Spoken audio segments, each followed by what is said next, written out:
예, 잘 오셨습니다. 사랑합니다. 축복합니다. 우리 옆 사람에게 사랑합니다. 축복합니다. 그렇게 한번 인사합시다. 사랑합니다. 축복합니다. 이야, 감사합니다. 고맙습니다.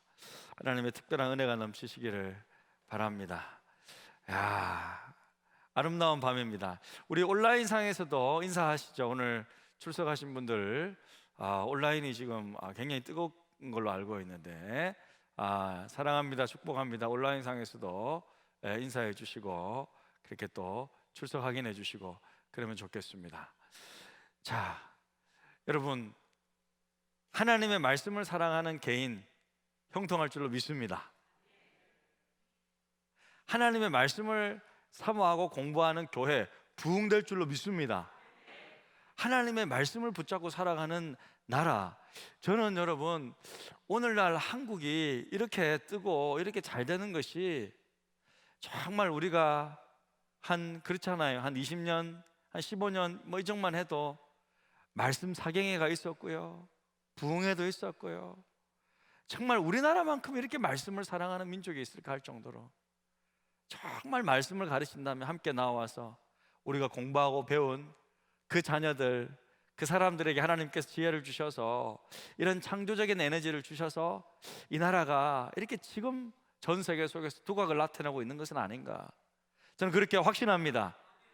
지금 말씀을 뿌리면요, 여러분 정말 5년 뒤, 10년 뒤 앞으로 우리 자녀들 세대까지도 놀라운 그 은혜의 열매, 형통함의 열매, 하나님 생명력 있는 놀라운 창조적인 열매를 맺게 해주실 줄로 믿습니다. 제가요 참 이 이야기를 할까 말까 하다가 기도 잠깐 하는데 좀 해야 되겠다는 생각이 드는 게, 지난주 이제 1부 예배 때 우리 한 교수님 한 분이 오셨어요. 저 함께 사역하는 귀한, 한국교회가 주목하시는 귀한 교수님 한 분이신데, 이분이 이제 1부 예배 이제 지난 주일 제가 이제 말씀을 창세기부터 계시록까지 쭉 이야기했잖아요. 네, 기억나시죠? 뭐 처음 듣는 것처럼 더 그렇게 표정. 네, 이제 그렇게 쭉 했는데 이 교수님이 놀란 거예요. 아니 어떻게 그렇게 이제 성도들한테, 특별히 우리 순복음교회에서 우와 이렇게 정말 처음부터 끝까지 이렇게 뚫을 수 있는가. 그래서 자기가 너무 큰 은혜를 받았다고 얼마나 격려를 해주시는지 몰라요. 저는 사실은요, 사실 좀 마음 가운데 이게 이 설교가 아니라 특별히 좀 강의 같은 내용인데 그래도 한 번은 우리 성도님들한테 처음부터 끝까지 한번 뚫어줘야 되는데 이걸 어떻게 하나 기도하고 굉장히 조금 사실 좀 양해를 1부 때 그랬거든요. 제가 좀 양해를 구합니다. 좀 어려울 수 있습니다. 그러면서 이렇게 조심스럽게 접근했단 말이에요. 근데 끝나고 나자마자 교수님 저한테 오셔가지고 절대 그런 말 하지 말라. 이거 진짜 중요한 이야기라고 해요. 뭐가 미안하냐? 우와 이렇게 하는데 어딨냐? 뭐 그러면서 얼마나 격려를 해주는지. 이제 제가 신학교 가가지고, 사실은 이제 우리 고신의 대표적인 신학교인데 가가지고 신학생들한테 신학교에서 사실 그렇게 가르치고 있다는 거예요. 가르치고 있는데 신학생들이 그렇게 고개를 끄덕이면서 이런 이야기를 한대요. 성경의 주제를 처음부터 끝까지 이렇게 뚫어주는 설교를 해야 된다. 그렇게 말하면 알겠습니다 라고 하지, 실제로 그렇게 하는 교회가 있습니까? 막 이렇게 막 따지더래. 근데 실제로 그렇게 하는 교회가 있다 라고 샘플 교회를 삼겠다는 거예요. 할렐루야. 와, 큰 격려를. 하나님께서 우리 지구촌 순복음교회를 이렇게 또 한국교회, 또 한 신학교회 샘플 교회로 삼고, 또 우리가 배우는 이런 내용들을 너무 귀하게 여기고 정말 이렇게 가르치고 이렇게 성경을 전체적으로 알아야 정말 성도가 균형 있게 성장할 수 있다라고 어찌나 강조를 하시든지 그렇게 큰 저한테 격려를 해주고 왔는데, 신학교 가서도 또 들었나 봐요. 이 방송으로 또 들어가지고 또 전화 와가지고 1시간 동안 격려해 주시는 거예요. 그래서 제가 큰 이 위로와 은혜를 받았습니다. 그래서 제가 생각을 했어요.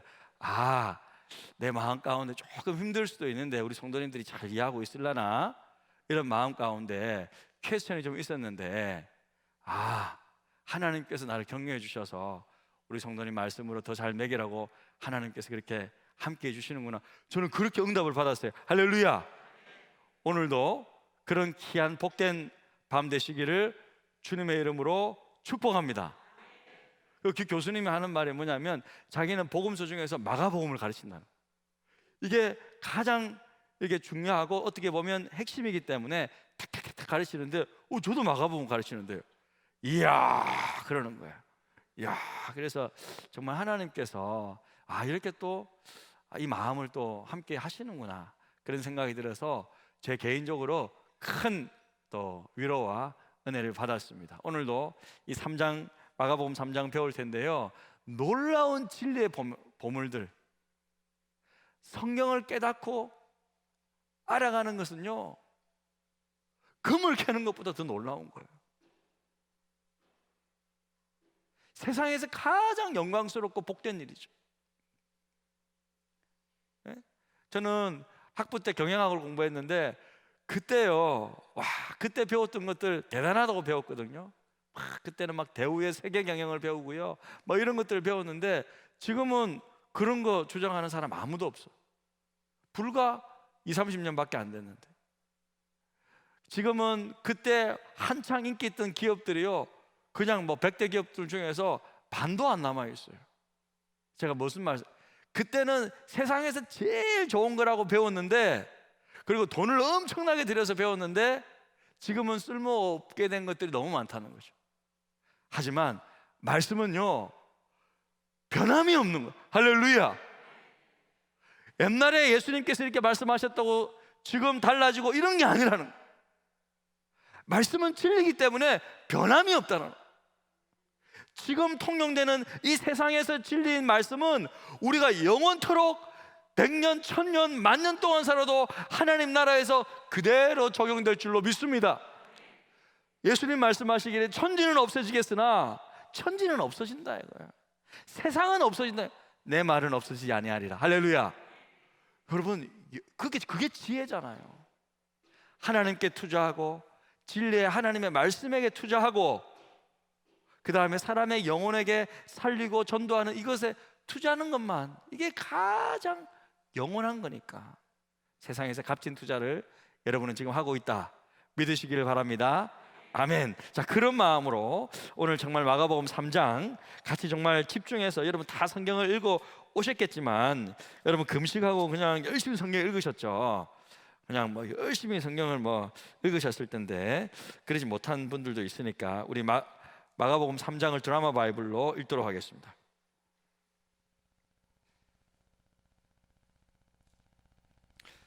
마가복음 제3장. 소리를 좀 크게 해주시고. 예수께서 다시 회당에 들어가시니 한쪽 손 마른 사람이 거기 있는지라. 사람들이 예수를 고발하려 하여 안식일에 그 사람을 고치시는가 주시하고 있거늘 예수께서 손 마른 사람에게 이르시되 한가운데 일어서라. 안식일에 선을 행하는 것과 악을 행하는 것, 생명을 구하는 것과 죽이는 것, 어느 것이 옳으냐? 그들이 잠잠하거늘 그들의 마음이 완악함을 탄식하사 노하심으로 그들을 둘러보시고 그 사람에게 내 손을 내밀라. 내밀매 그 손이 회복되었더라. 바리새인들이 나가서 곧 헤롯 당과 함께 어떻게 하여 예수를 죽일까 의논하니라.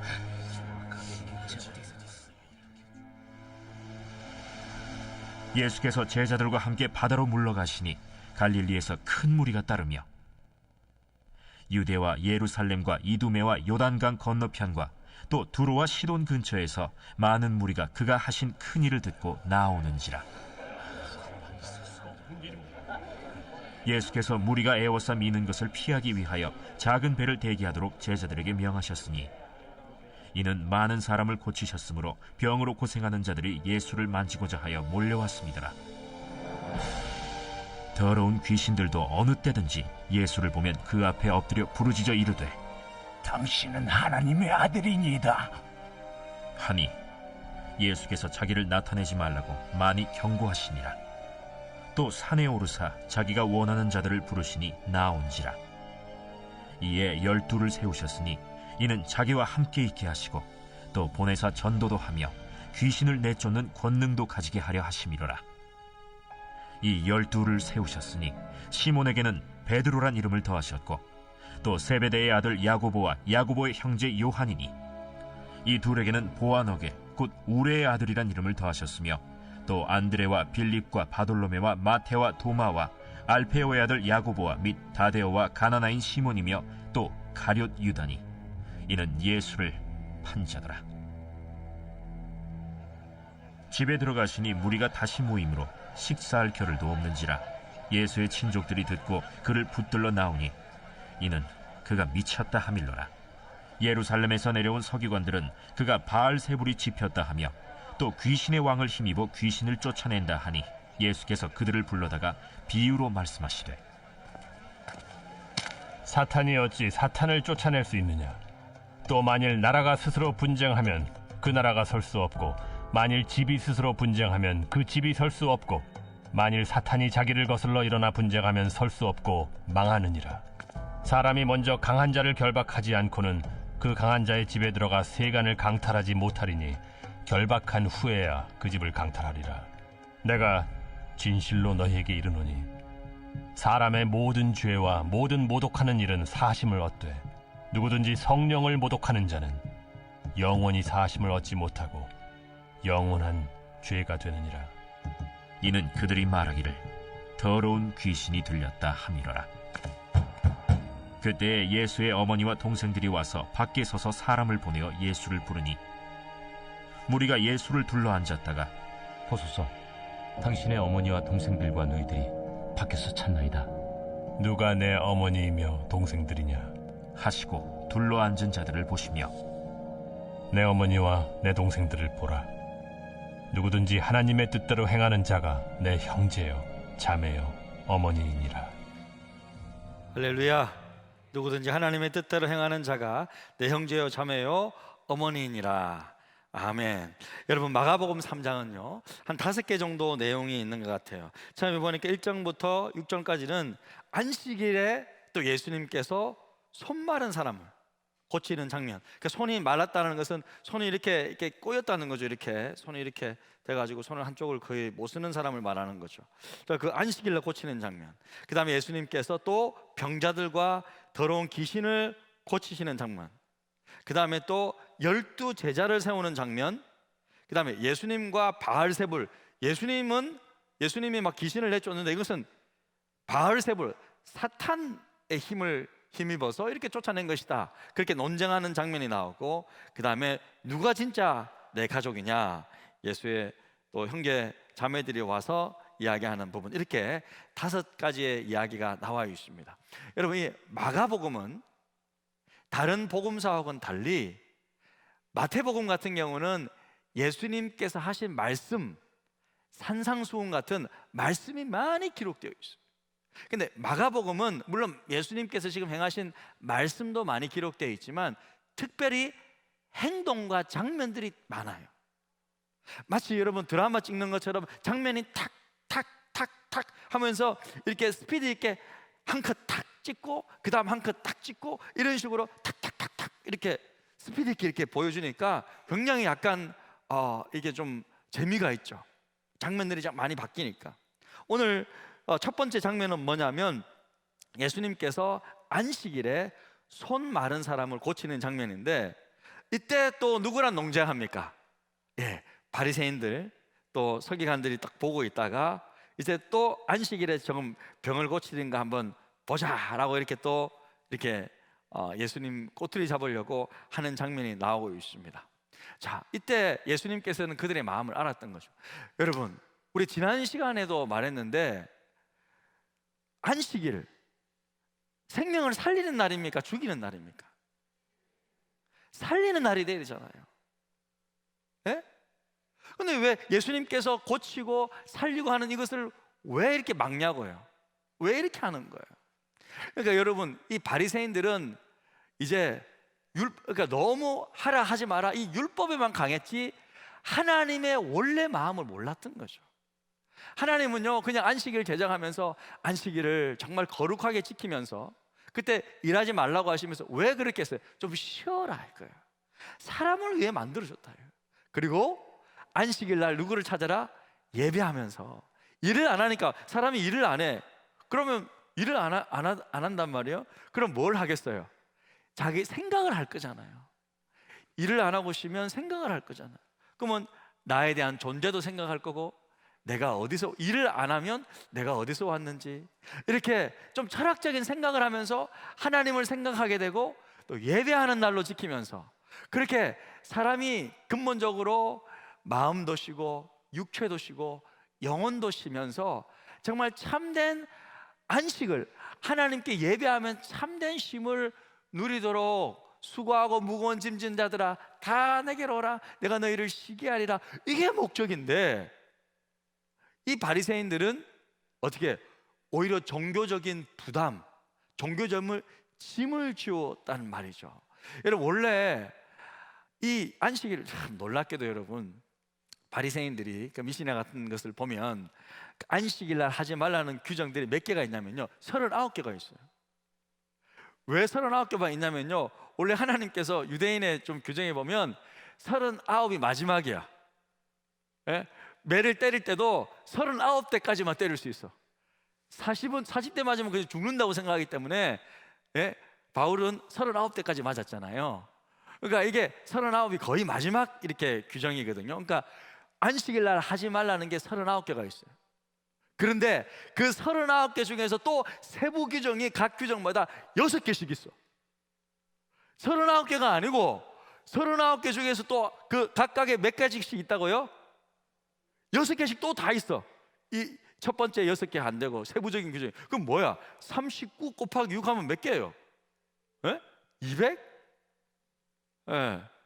그렇죠. 뭐 모르지. 뭐 우리가 234개 정도 되는 거예요. 예. 한번 계산해 보세요, 빨리. 234개 정도 되는 거예요. 39 곱하기 6 하면 234 아닌가? 234가지나 되는 거예요. 이만큼이나 하지 말라는데. 와, 그러니까 이게 안식일 날 안식하는 것이 아니고 내가 지금 뭐 했지? 그러니까 지금도 그래요, 여러분. 유대인들은요, 지금도 안식일 날 하지 말라는 게 있기 때문에 안식일 날 엘리베이터 탈 수는 있어. 근데 몇 층을 누르면 안 돼. 지금도 그래요, 여러분. 지금도 그래. 미국에 유대인들이 있는데 동네 가면요, 지금도 그래요.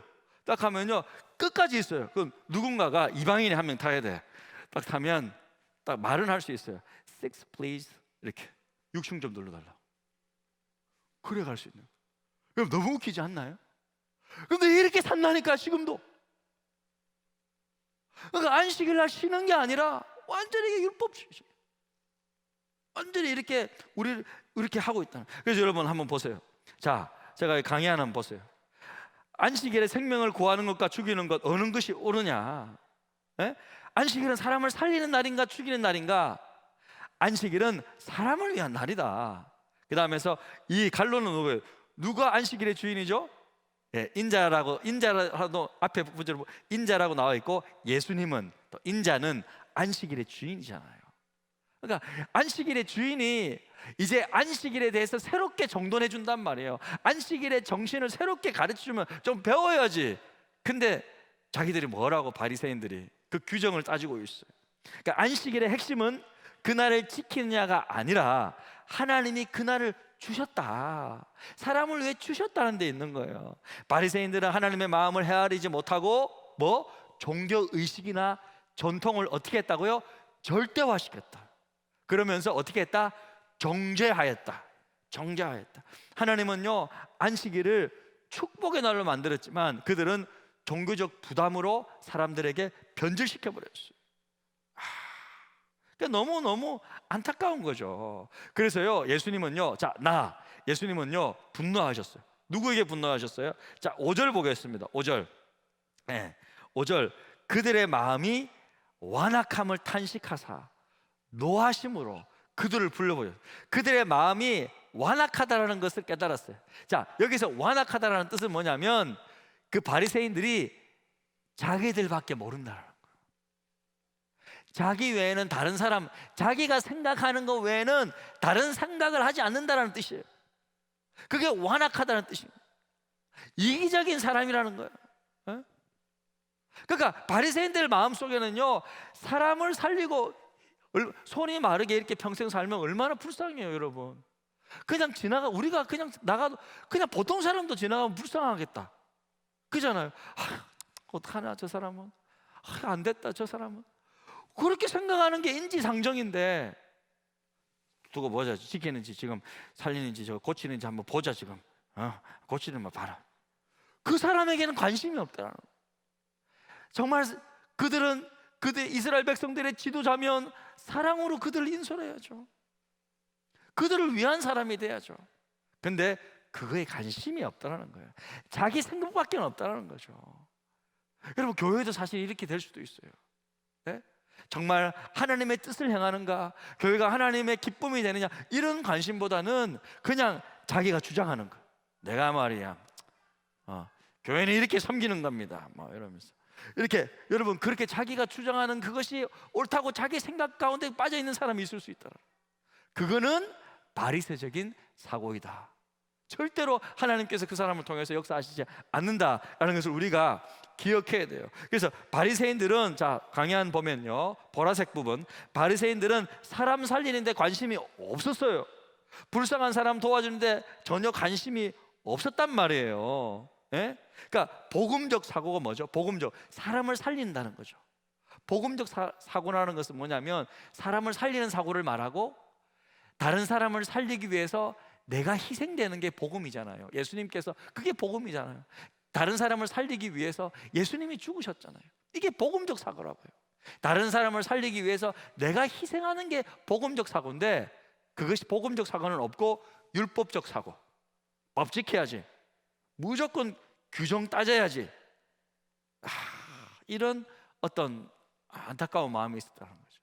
그래서 여러분, 우리는 이웃을 살리기 위해 희생하기로 결단한 사람인지, 아니면 내가 살기 위해서 다른 사람을 죽이도 되고 다른 사람을 다 까뭉개도 되는 사람인지 한번 생각해 보라는 거예요.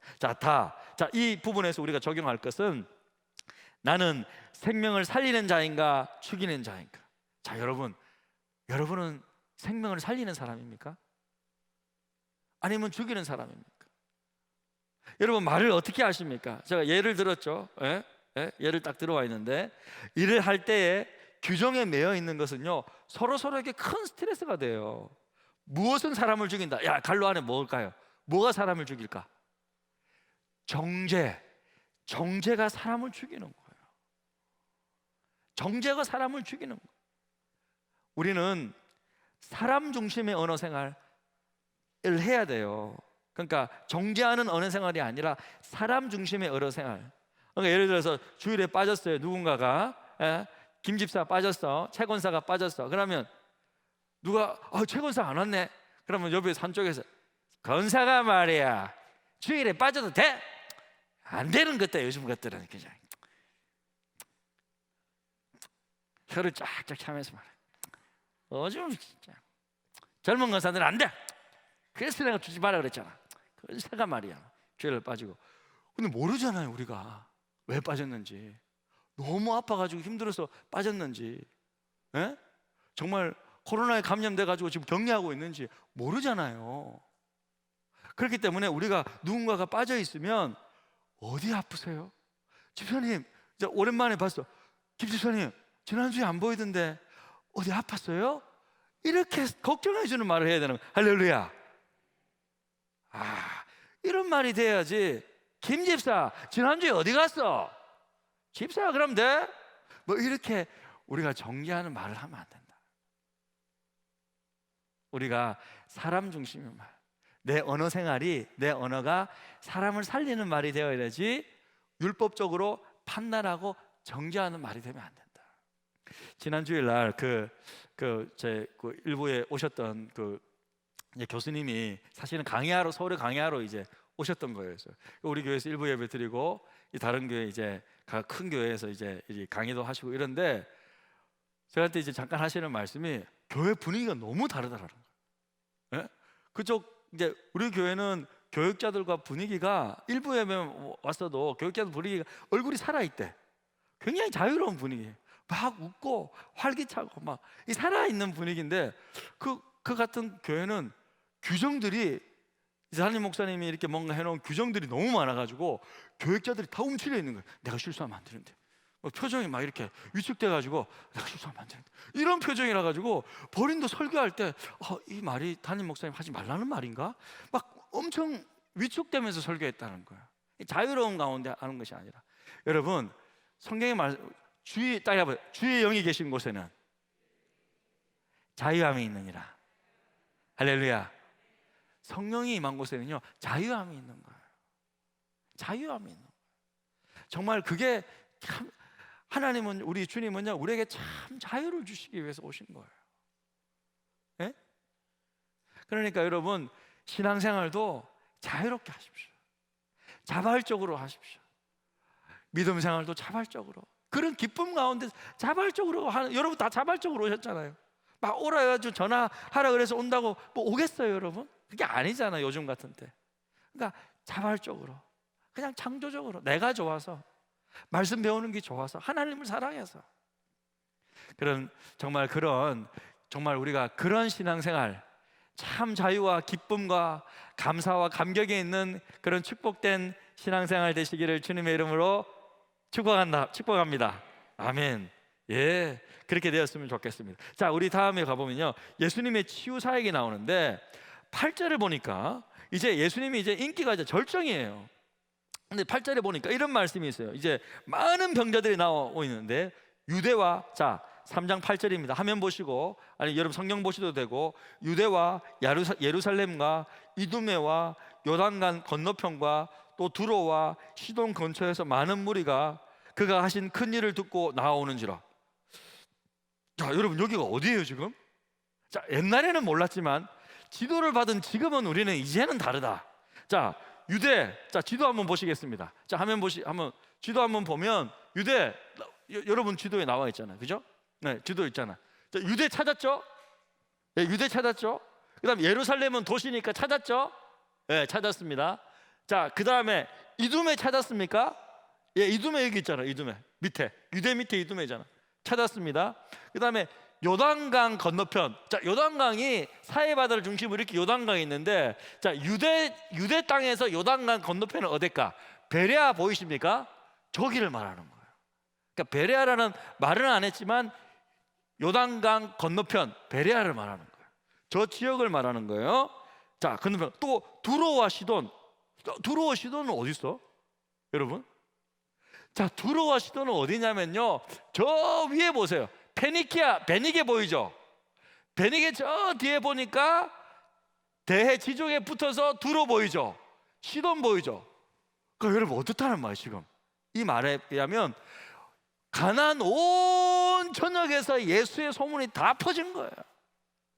유대인뿐만 아니라 저 두로와 시돈에 있는 이방인들도 예수의 소문을 듣고 병 고치러 다 나온 거예요. 예? 서울 전역 수도권뿐만 아니라 저기 전라도에서 왔고요, 경상도에서 올라온 거예요 지금. 예? 소문 난 거야 지금. 자, 여러분 우리는 이제 지도를 보니까, 자 이제 우리가 성경을 읽을 때, 자 이런 이야기는 그냥 넘기는 것이 아니라 이제 우리가 알 수 있다는 거예요. 할렐루야. 예, 이제 보이잖아요, 그죠? 이제 성령이 보이기 시작합니다. 예, 그래서 모든 사람들이 다 나왔습니다. 병으로 고생하는 사람들 이제 병 고쳐주시고, 그 다음에 더러운 귀신 들린 사람도 다시 고쳐주시고. 자, 예수님의 이 사역은 병 고침과 축사 사역이라고 그랬잖아요. 주로 사역이 그렇잖아요. 병을 고친다라는 것은 육신의 질병이 낫는다. 예, 귀신을 내쫓는 영적인 질병이 낫는다. 그러니까 전인격적으로 예수님께서 고쳐주시는 거죠. 이것 자체가 바로 그 예수님이 가는 그곳이 바로 하나님의 나라가 되는 거죠. 왜? 천국에는 아픈 것 하나도 없으니까, 병든 것 하나도 없으니까. 그러니까 하나님의 나라 천국이 예수님이 가는 곳곳마다 임하고 있는 거예요. 하나님의 나라가 확장되고 있는 거죠. 하나님의 나라가 세워지고 있는 거죠. 자, 그런데 여러분 여기서 주목해야 될 게 12절입니다.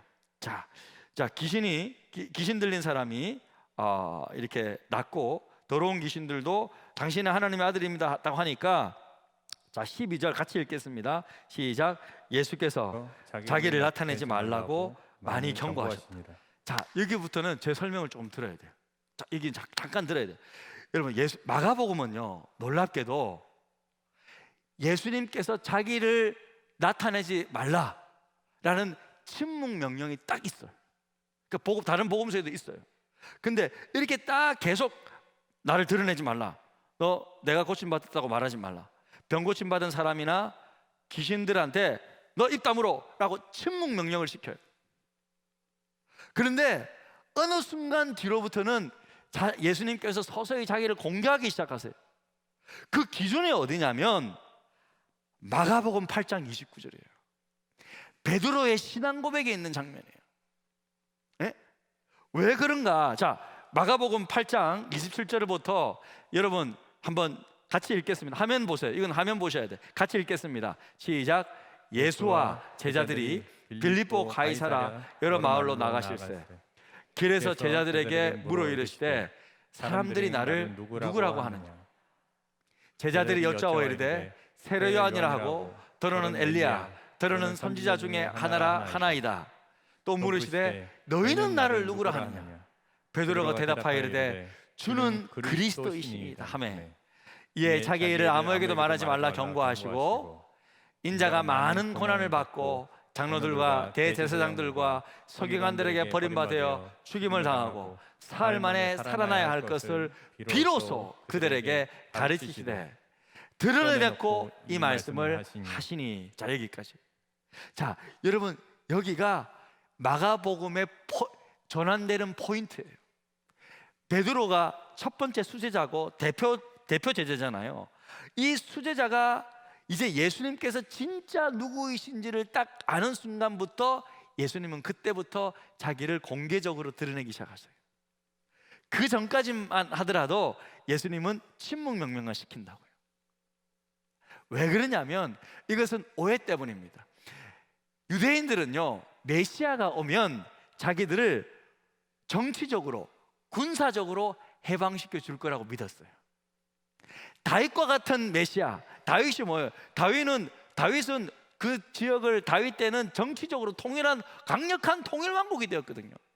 그러니까 앞으로 올 메시아는 이 다윗처럼 로마로부터 우리를 구원해주고 다시 나라를 세우고 독립하는 그런 정치 군사적인 왕으로 생각했단 말이에요, 메시아를. 그런데 예수님은 그런 메시아가 아니잖아요. 실은 예수님은 죽으러 오셨거든요. 그렇기 때문에 처음에는 오해를 할 수 있기 때문에 이제는 드러내지 말라 그랬어요. 그런데 베드로가 이제 진짜 예수님을 바로 알고 예수님은 그리스도이십니다, 하나님의 아들이십니다 라고 바르게 신앙 고백 딱 하니까 이제 네가 이제 제대로 알았구나 하니까 이제부터는 본격적으로 드러내시면서 자기를 나타내시는 거예요. 이해가 되십니까? 자, 그 말이 오늘 제가 딱 써놨어요, 여러분에게. 예수님은요, 강의 한번 보시겠습니다. 예수님은 초반 사역 초반에 침묵 명령을 시키셨다. 하지만 마가복음 8장 29절 이후부터 오히려 공개적으로 서서히 드러내십니다. 왜? 그 이유는 당시 유대인들이 가진 잘못된 메시아 사상 때문이다. 그들은 메시아, 그 약속된 구원자를 정치 군사적인 메시아로 생각했다. 자, 그 다음 페이지. 하지만 베드로의 신앙 고백 이후에 자신이 이제 정치 군사적인 메시아가 아니라 십자가에 고난받아 죽고 부활하여서 단순히 로마의 지배가 아니라 더 근본적으로 죄로부터 모든 사람들을 구원해 줄 참된 메시아이심을 이제 드러내시기 시작하는 거예요. 예수님은요, 유대인의 왕뿐만 아니라 세상 모든 사람들을 구원하러 오셨잖아요. 예? 이방인들도 구원하러 오셨잖아요. 그리고 단순히 정치 군사적인 독립 이게 정도 아니잖아요. 나라가 독립해봤자 뭐해? 구원받지 못하고 지옥 가면 그만인데 근본적으로 죄로부터 구원받아요. 모든 사람들을 구원해야 되는 모든 민족의 왕이기 때문에 예수님께서는 이렇게 하신 것입니다. 자, 여러분 이 부분 꼭 기억하시길 바랍니다. 아주 중요한 부분이고 이 부분은 여러분에게 좀 가이드를 받아야 될 부분입니다. 그리고 세 번째, 자 13절에서 19절 12제자를 부르시는 장면이 나옵니다. 자, 이 부분도 참 재밌는데요. 자, 우리 3장 13절에서 자 15절까지를 같이 한번 읽어보겠습니다. 같이 읽겠습니다. 시작. 또 산에 오르사 자기가 원하는 자를 부르시 나온지라. 이에 12를 세우셨으니 이는 자기와 함께 있게 하시고 또 보내사 전도도 하며 귀신을 내쫓는 권능도 가지게 하려 하심이로라. 아멘. 자, 여러분 여기서 예수님은요 제자를 부르시는 이유를 설명하고 있어요. 예수님 제자들을 왜 불렀을까요? 예? 오늘 보니까 예수님께서 누구를 부르는지 아세요? 13절에 보니까 또 산에 오르사 자기가 뭐? 원하는 자들을 불렀다. 예수님이 원하는 자를, 예수님이 주권적으로 그냥 불렀어요. 원하는 사람. 그 말은 여러분, 제자를 부르신 이유는 1번 그들이 필요했기 때문에. 다 필요. 그들이 필요했기 때문에. 예수님은 제자들 필요했어요. 원하는 사람을 불렀어요. 그래서 주권적으로. 응? 그리고 두 번째, 이제 부르시니 나왔습니다.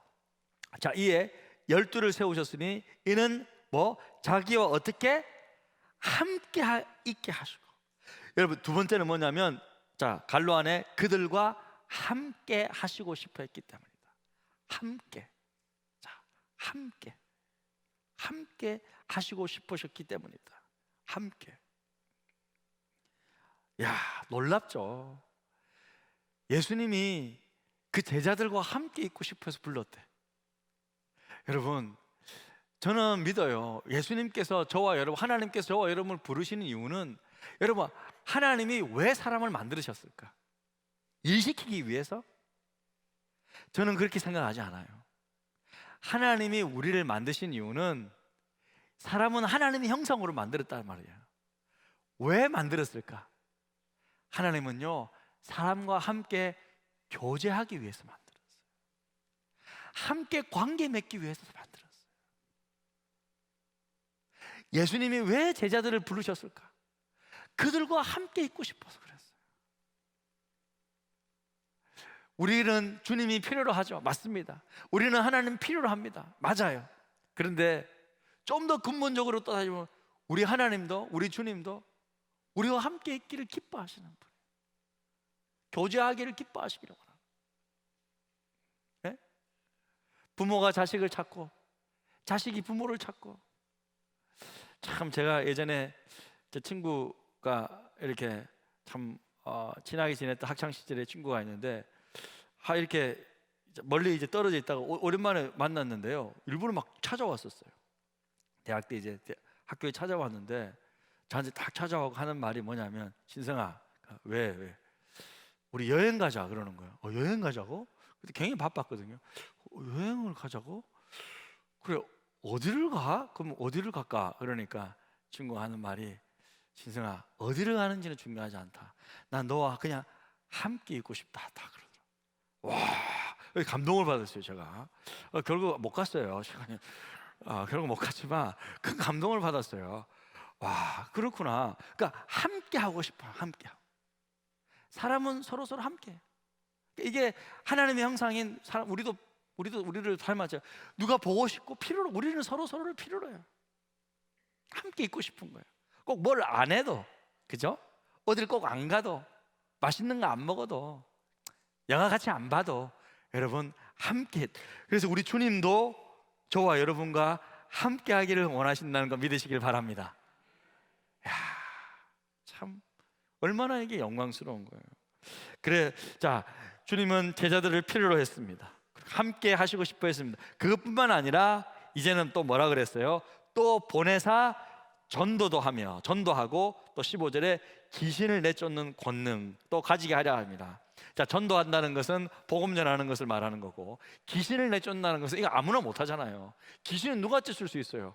귀신은요, 성령 받은 사람만 쫓아낼 수 있어요. 그러니까 쉽게 얘기해서 귀신을 쫓아낼 수 있는 분은 하나님 한 분밖에 없어. 예수님밖에는 없어요. 근데 그 일을 누가 합니까? 제자들도 하잖아요. 그럼 뭐예요? 자, 세 번째, 자신을 대신하여. 이제 예수님께서 이제 승천하시고 난 다음에 제자들이 예수님을 대신해야 되니까 자신을 3번 대신하여. 자, 갈로 안에 대신. 예, 대신 정권할 때 대신. 자신을 대신하여 하나님의 일을 하게 하시기 위함이다. 그렇게 여러분, 예수님께서는 제자들을 세우셨어요. 자, 12제자는 왜 12제자입니까? 12지파를 상징하죠. 예, 딱 12명만 있다, 나머지는 제자가 아니다, 이런 것이 아니라 상징적인 의미잖아요. 12지파를 상징하는 거잖아요. 그러니까 이 제자들은요, 이 지파의 유대인들의 대표자들이라고 생각하시면 돼요. 그잖아요. 이 대표자들이라는 거죠. 근데 이 12명 중에서도 굳이 이 12명 중에서 리더는 누구예요? 몇 명이다? 몇 명 있다? 예, 3명이 있습니다. 예, 3명. 베드로, 야고보, 요한. 이게 3명이잖아요. 예, 베드로. 특별한 일이 있을 때 예수님께서는 베드로, 야고보, 요한만 딱 데려가잖아요. 뭐 변화산에 간다든지 그럴 때 할 때는 딱 그 3명만 데려가세요. 이 3명 중에 리더는 누구죠? 베드로. 사복음서가 다 베드로가 수제자인 것을 다 인정합니다. 그러니까 그 가운데서도 질서는 있었죠. 예, 예. 그래서 물론 120명 있고 70인 전도대가 또 있고 또 12사도가 있고 그 다음에 3명의 리더가 있고 그 다음에 또 1명의 리더가 있고 이렇게 하나님께서 영적인 이거는 무슨 높고 낮음의 의미라기보다는 영적인 질서를 이렇게 세우셨죠. 왜? 예수님께서 떠나가시면 이게 딱 유지가 돼야 되니까, 이 공동체가. 그래서 그렇게 하셨습니다.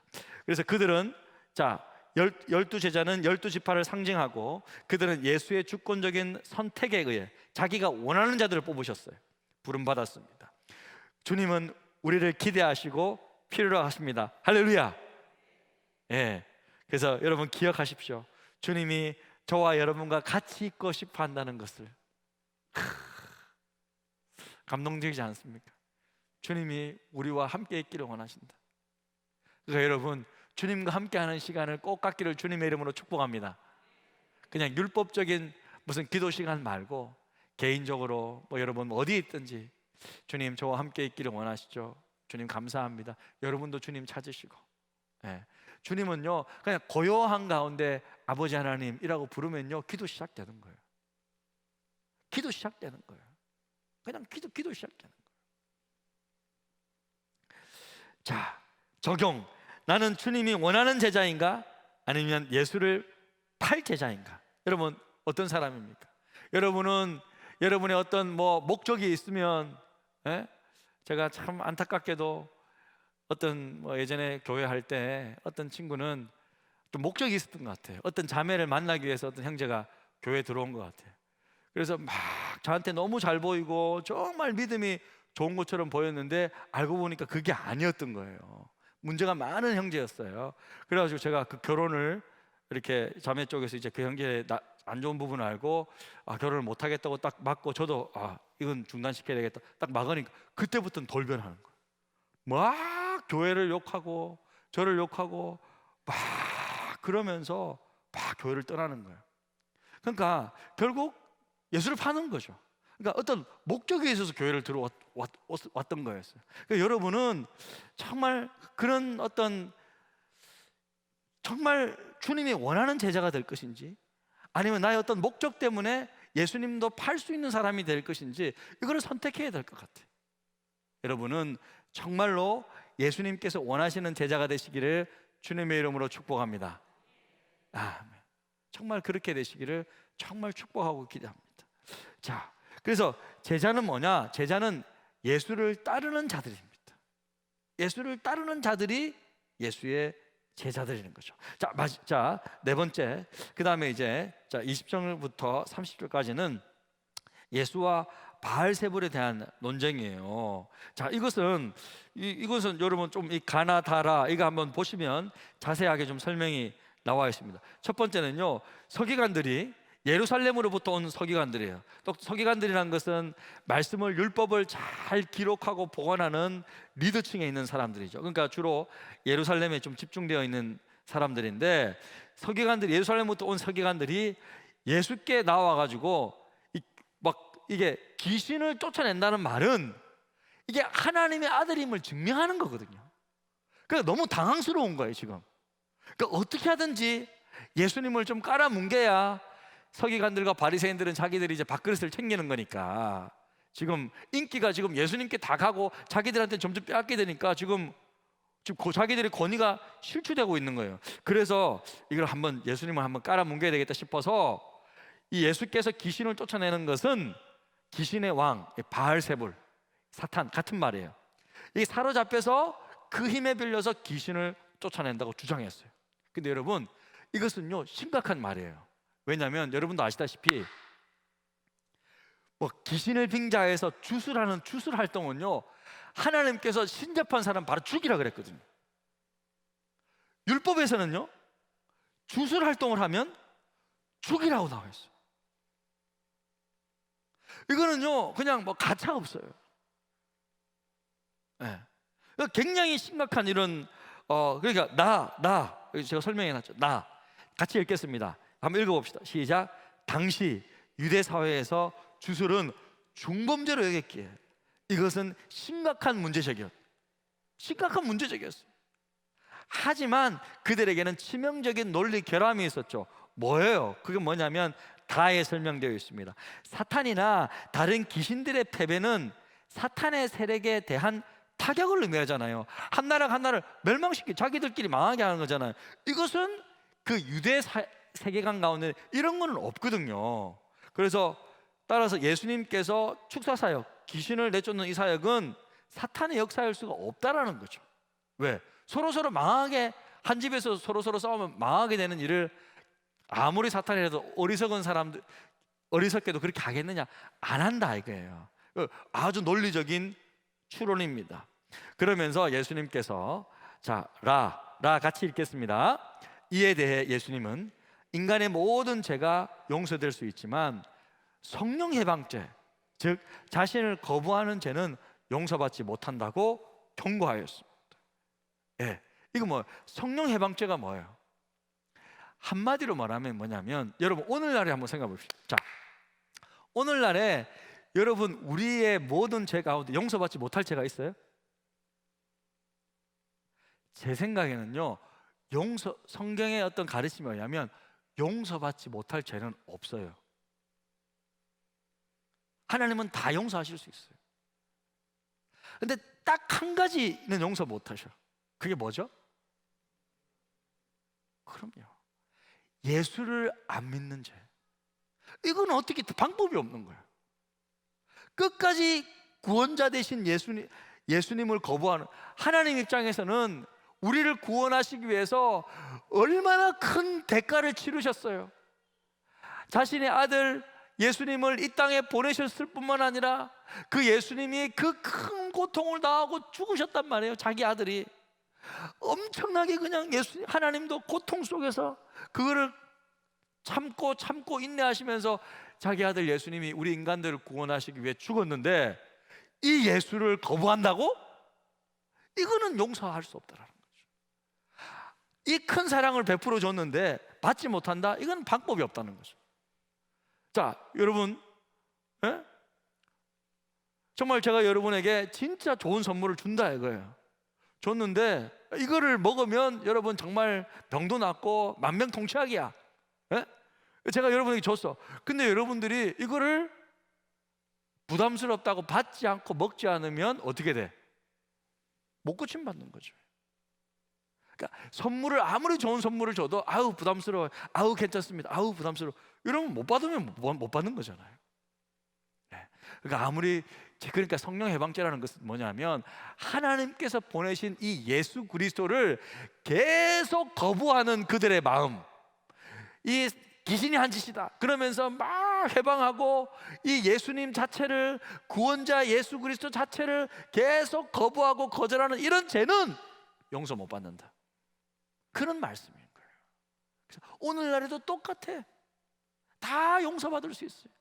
하나님 안에서, 예수 안에서 용서받지 못할 죄가 뭐가 있겠습니까? 다 용서받을 수 있습니다. 하지만 끝까지 예수 그리스도를 부정하고 부인하고 내 인생의 주인으로 믿지 않는 사람은 영원한 지옥의 형벌에 갈 수밖에 없어요. 그게 제일 무서운 죄다. 그래서 여러분 이것을 늘 심각하게 생각하고 정말로 우리가 복음 전해야 될 분들을 복음 전하고 정말로 그들이 정말 용서받지 못한 죄를 범하고 죽지 않도록 우리가 끝까지 기도해야 될 줄로 믿습니다. 자 그런 의미에서 성령 해방죄다. 이것은 예수 믿지 않는 것을 결국 말한다. 예수님을 거부하는 죄를 말한다. 자, 우리가 여기 있고, 자 마지막으로 어떤 일이 있었습니까? 예수님께서 이제 말씀을 가르치고 하는데 예수님의 어머니 마리아와 이제 형제들이 찾아왔어요. 이제 예수님의 친가족들이 이렇게 왔어요. 그런데 예수님께서 이제 무리들이 딱 왔다가 이제 예수님, 어머니 마리아와 이제 형제들이 왔습니다. 그러니까 갑자기 예수님께서 딱 그 자리에서 딱 둘러보시면서 뭐라 그러십니까? 누가 내 형제인데? 누가 내 가족이냐? 그러면서 이런 말씀을 하세요. 누구든지 하나님의 뜻대로 행하는 자가 내 형제요, 자매요, 어머니니라. 할렐루야.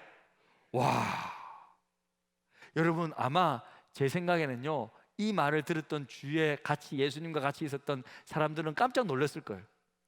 왜냐하면 지금도 가족 중심이잖아요. 가족 중요하잖아요. 아이고 내 새끼 내 새끼, 아이고 우리 어머니 우리 가족, 아이고 그래도 뭐 피는 못 속이지, 우리 가족이 제일이지. 여러분 지금도 그렇잖아요. 지금도 그런데요, 그 당시에 2000년적 중동시대에는 이게 지금보다 한 10배는 강했어요. 가족이 진짜 중요해요. 유대 사회에서, 이 중동 사회에서 가족 관계는요 지금보다 훨씬 더 충성도가 강했어요. 누집 새끼냐, 누집 자녀냐, 이게 너무나도 중요한 거였어요. 어느 집하고 어느 가문이고 누구 출신이고 이런 것들이 너무나도 중요했습니다. 이것을 잘 알고 있는 예수님은 더 중요한 메시지를 전달하는데, 진정한, 자 빨간색, 우리 빨간색으로 된 부분, 갈로가 뭐겠습니까? 진정한 가족은 예수의 아버지이신 하나님의 말씀대로 뭐 하는 자임을, 우와, 이야, 제가 가르칠 필요가 없겠다 이제. 행하는 자임을 밝히신다. 할렐루야. 눈치 빠르시네요. 말씀대로 행하는 자임. 진정한 가족은 뭐냐? 진정한 가족은 예수님의 아버지는 하나님 아버지잖아요. 그러니까 진정한 가족은 뭐냐? 내 아버지의 가족이 진짜 가족이다. 내 아버지의 가족이 진짜 가족이다. 예수의 아버지가 누구예요? 하나님 아버지잖아요. 그러니까 하나님을 아버지로 믿고 살아가는 사람이 진짜 형제 자매요 가족이라는 거예요. 그러니까 예수님은 우리의 주님이시지만 어떻게 보면 예수님은 우리의 가장 큰, 어떻게 보면 형님이 되시는 거죠. 가장 큰 형님, 가장 큰 오빠, 우리의 주님이시지만 가장 큰 형님. 그래서 여러분 우리가 오늘 말씀을 정말 기억해야 되겠습니다. 정말 하나님의 뜻을 행하는가? 그렇다면 우리는 진정한 하늘 가족입니다. 저와 여러분은 하나님의 말씀을 대로 행하고 하나님을 아버지로 부르고 있다면 우리는 같은 형제 자매잖아요. 그러니까 우리는 가족이라는, 진짜 가족이라는 게 무슨 가족인 척 해야 됩니다, 할렐루야, 이런 게 아니고 진짜 가족이라는. 예수님은 진짜 그렇게 말씀하셨다는. 육신의 가족이 중요하지 않다라는 말을 하려고 하는 것이 아닙니다. 뭐 육신의 가족이 어떻게 되는지 그냥 뭐 내팽개치고 교회 가족만 중요하다, 이건 말하려고 하는 것이 아니에요. 육신의 가족도 중요합니다. 그죠? 중요하지만 정말 근본적인 의미에서 진짜 가족, 정말 참 가족은 뭐냐? 하나님을 아버지를 믿고 있는 이 사람이 진짜 가족이다. 진짜 가족이다.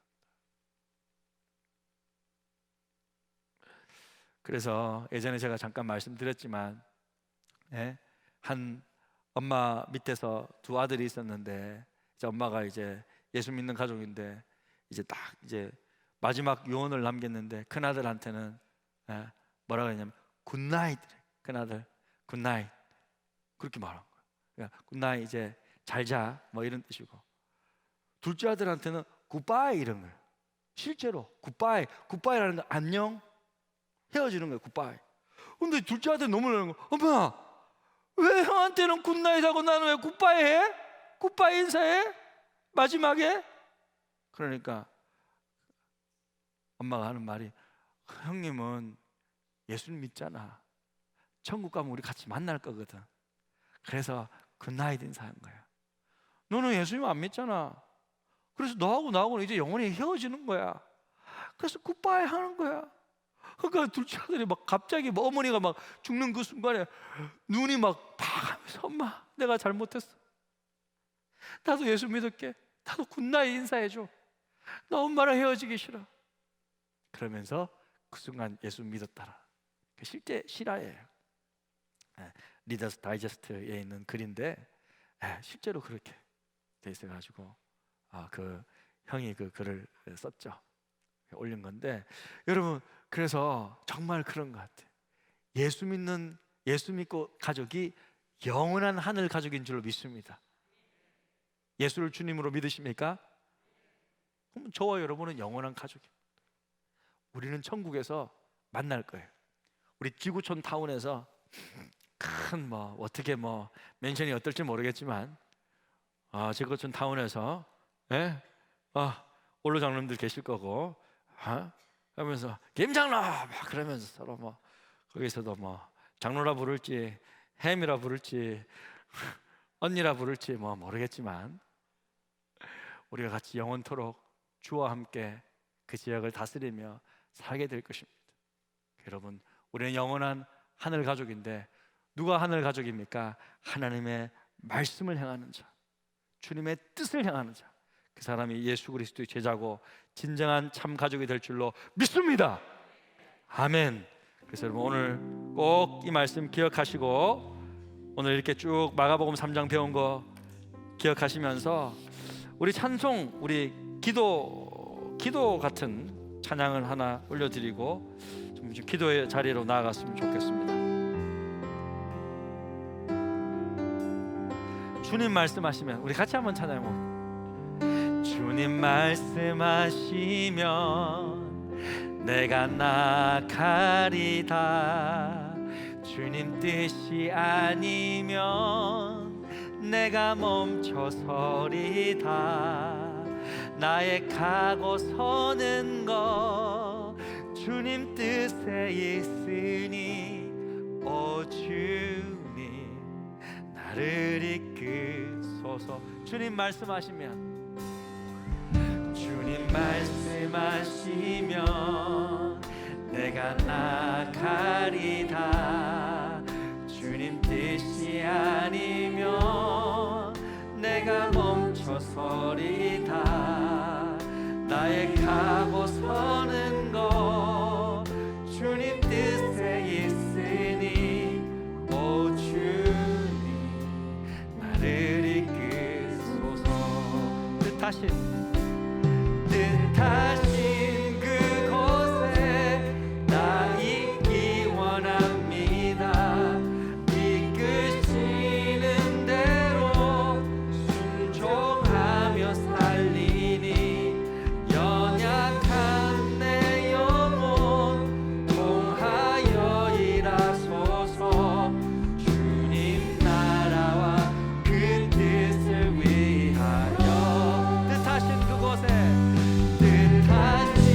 그곳에 나 있기 원합니다. 이끄시는 대로 순종하며 살리니 연약한 내 영혼 통하여 일하소서.